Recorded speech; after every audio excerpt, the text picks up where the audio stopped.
in Canada. Hussein, welcome to the show. What would you like to say?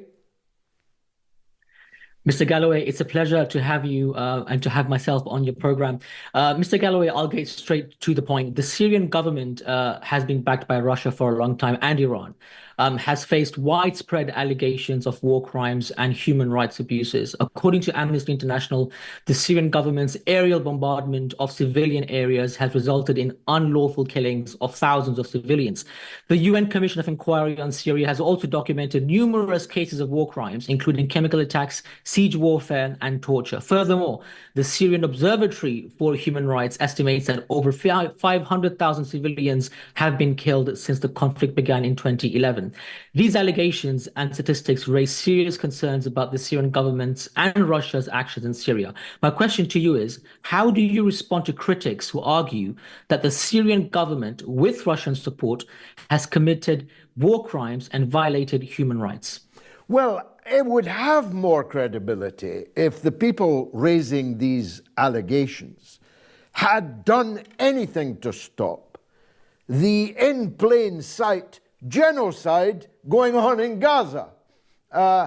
Instead of throwing these allegations at me, I'd be asking, well, these governments, these NGOs, which are more or less Trojan horses for governments, what are they actually doing to bring about an end to the genocide of hundreds of thousands of people, with the evidence on every one of their mobile telephones? And the answer to that is, of course, nothing at all.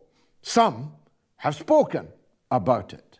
None have done anything about it. In fact, on the contrary, they have done everything to delay and obfuscate the responsibility of their own governments. The British government, the American government, the French government, the German government are all absolutely complicit to the nth degree in an actual genocide taking place not in the past but right now.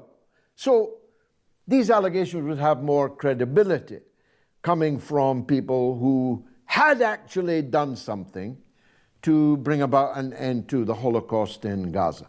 But let me not in any way dodge from your question. There was a brutal civil war in Syria, fomented by the Western governments and their satrapies in the Arab world, their servants in the Arab world, who paid for it and who openly now admit that they were deeply involved in it. And in that civil war, like in every civil war, like the English Civil War in the 17th century, like the American Civil War in the 19th century, in any civil war, anywhere, there is great bloodshed and special levels of inhumanity of man to man.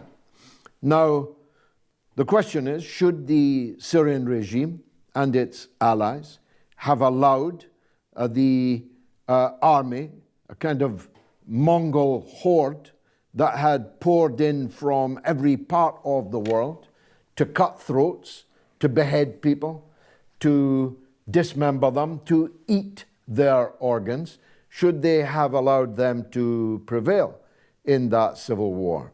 You may have one point of view on that. I certainly have a different point of view.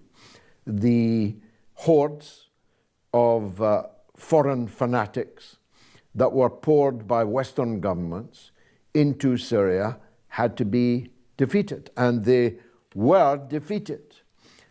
But they're back, and soon they'll be eating organs again.